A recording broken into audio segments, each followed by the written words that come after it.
Yo, what's good YouTube? This is Jay from T&J, and we are actually in still the early parts of the season. We are 28-19. We just made it through the month of May. If you look here, there's a bunch of losses through the middle of our schedule, but we ended up finishing the month 13-13.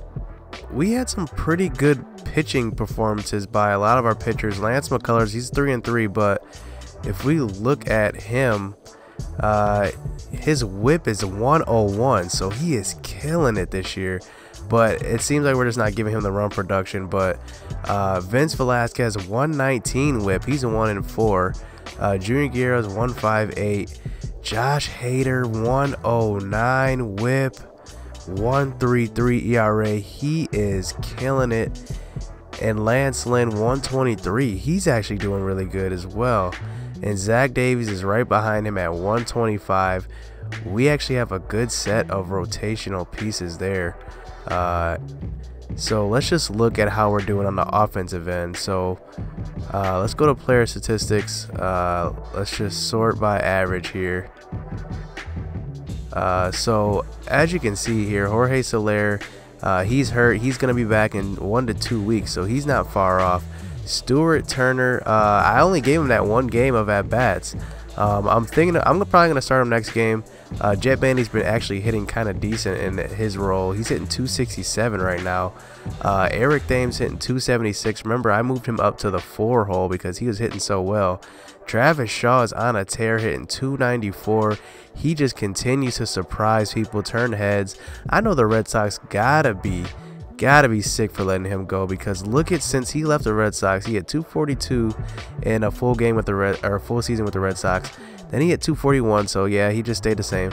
Then he hit 287, and now he's up to 294. So I mean, the production continues to rise for him.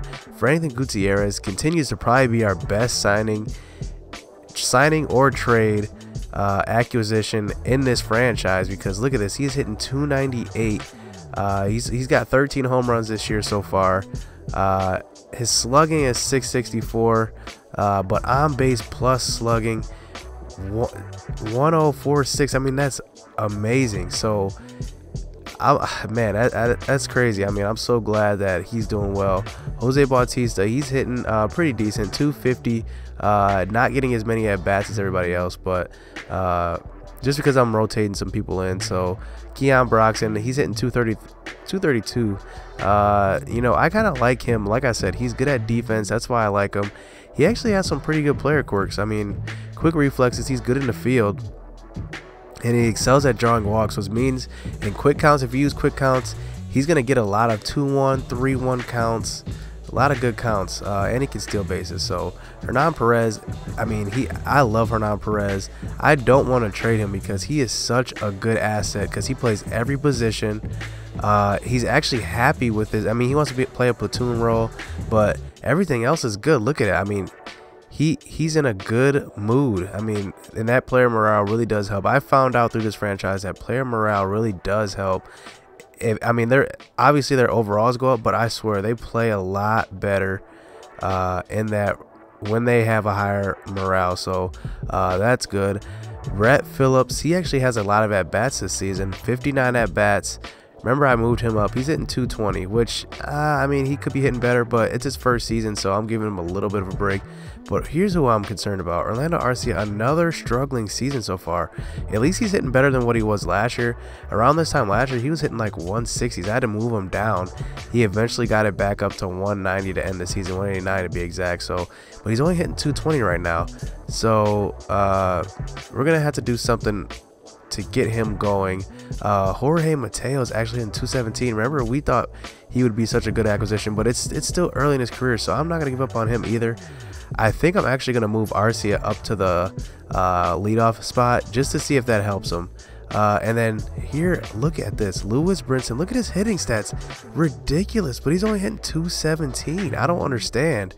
I really don't understand, because I don't play every game, so even in games when we sim, I would expect him to do a lot better, but he's actually last in average on our team. So hopefully he can turn it around. let's just look at to see if we have any top prospects. We have Geronimo Reyes there. Let's see who else. Do we have anybody else a top prospect? No, we don't. It's funny, they have 41 here. They usually have 50. But anyway, let's just look at how our prospects are doing. Geronimo Reyes, 1-2-1 whip, 6-2 record. I don't really care about that, but a 1-2-1 whip. His strikeout to walk ratio is only 2-1. Like it's a little under 2-1. So I wish he would get better at that, but he's close to making his debut. Really the whip is what I was concerned about here. Michael Worth at lefty, 153 whip. He's doing pretty well. Kyle Funkhauser, 136 whip.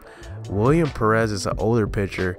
He's actually doing pretty good at the minor league level, but I mean, he's an old guy. So Jorge Lopez, he's actually one of our top prospects in real life, 130 whip. Not too bad. I have a guy, Rookie Davis here, 26 years old though, 123 whip. And then Phil Bickford, 168 whip. James Chi was that guy we drafted. He's doing actually pretty good for his first season in AA. 113 whip. Let's just look at the position players here. So Jacob Nottingham, I moved him down and look at him. He's hitting 414. So I mean, pretty good at AAA. Who else is there? John Feldman was the guy that we drafted as well in the last draft. He's hitting 238. I mean, he could be doing better, but we're not really expecting anything out of him. Lucas Urseg is only hitting 197. And this guy Josh Morgan, remember when we traded for him? He actually is only hitting 225, and his potentials went down. It was a B before, now it's a C. So I don't know what's going on with him, but I hope he picks it up pretty soon, because you never know what could happen. Lucas Urseg is next in line. I wish his overall would be a little higher, but I don't know. He has pretty good stats though. I mean, look at his stuff. I mean, you don't really need to be a great fielder at third base. You want to be a great fielder, but there's not a lot of great fielding third basemen in the league right now. I'm talking great fielders. I'm talking about Manny Machado great. There's not that many caliber players. Brian Abraham was the other guy. He's actually on a tear, 297. We signed him in free agency. I saw him as a bargain because he's only 22 years old. Look at his hot hitting zones. They're pretty good. He's a little guy. I think he's only 5'7" or something like that. Warner Stewart was the other guy we signed in free agency as well, but look at him. He's got some pretty good hitting stats as well. Kyle Wren hitting 307 at AAA. I'm thinking about giving Kyle Wren a chance, but look at his fielding stats. I mean, they're not that good, but he's definitely somebody that's going to touch the majors pretty soon. John Taylor was that guy that we drafted in the first player draft, and he's one of our top prospects. He's B potential, 67 overall. He's got pretty good speed on the base pass. Let's see if he does have the player quirk. He can excel stealing bases. So who else is in our minor league system? Boog Powell hitting 305. I mean, that's the thing. Our outfielding prospects are really good here. Michael Reed, another guy, and this guy isn't really one of our top prospects. So we're doing pretty good, man. I mean, through the month of May, we're in first place, 4.5 games in the lead, I believe. So yeah, we're in pretty good shape.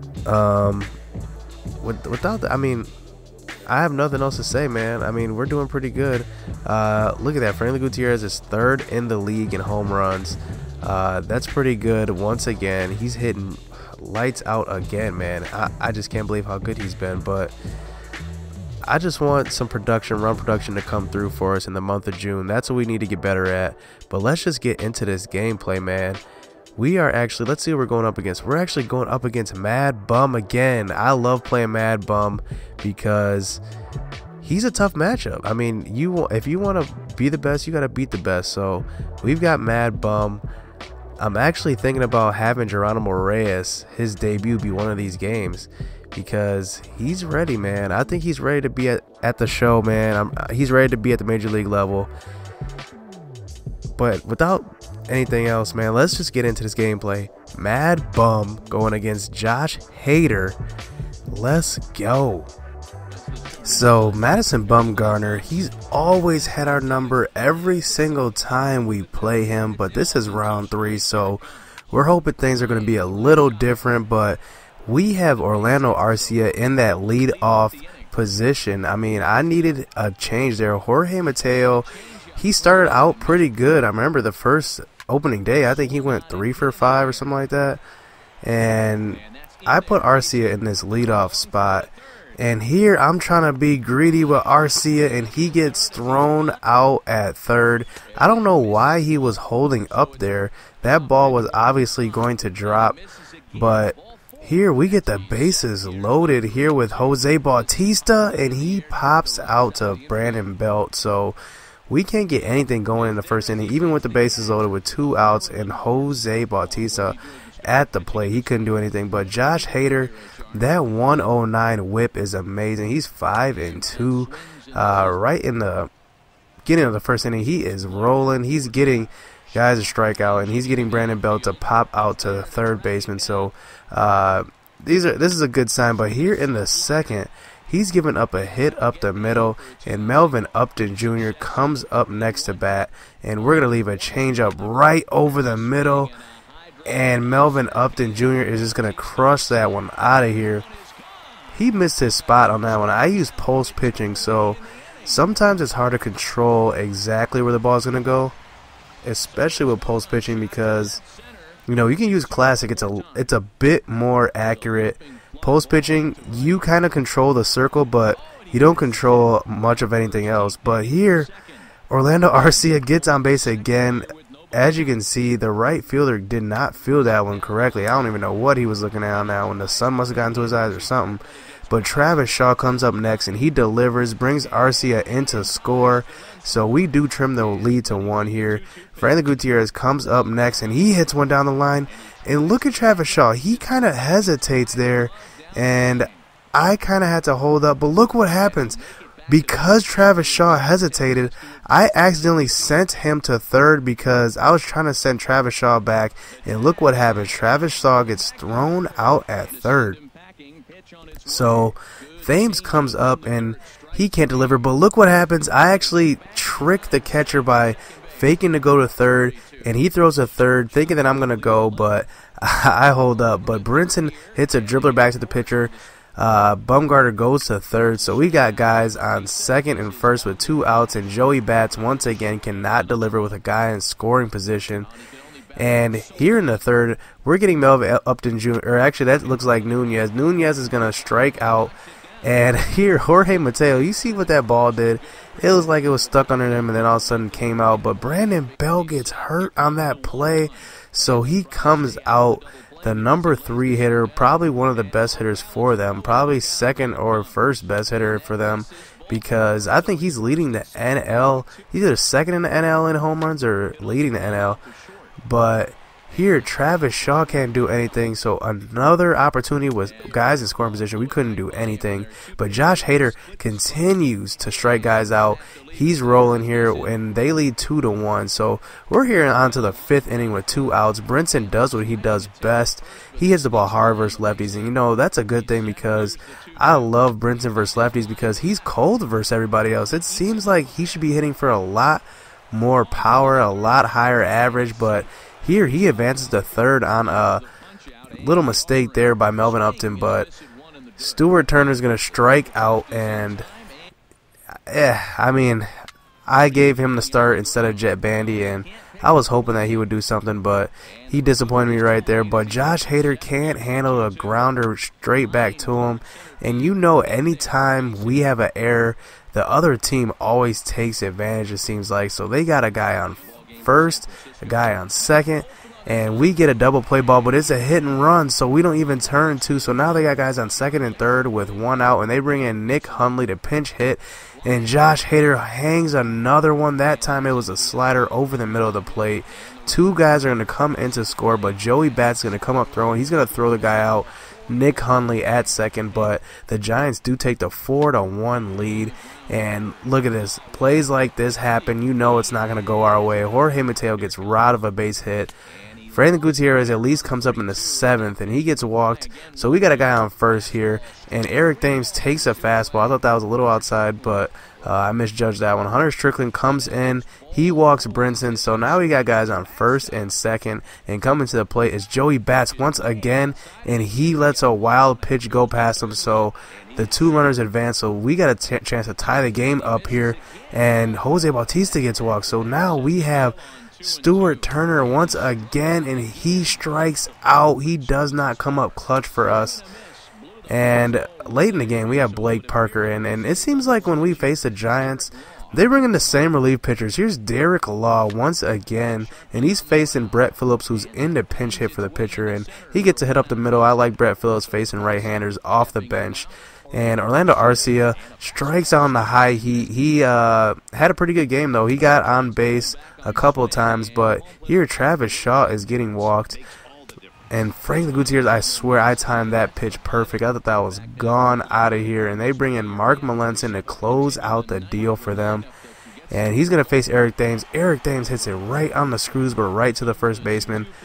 Lewis Brinson strikes out on the inside pitch, and Jose Bautista strikes out to end the game. Jose Bautista, he had a couple of opportunities to get a hit when guys were in scoring position, but he can't deliver.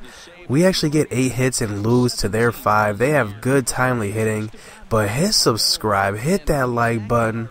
We'll be back for the next episode.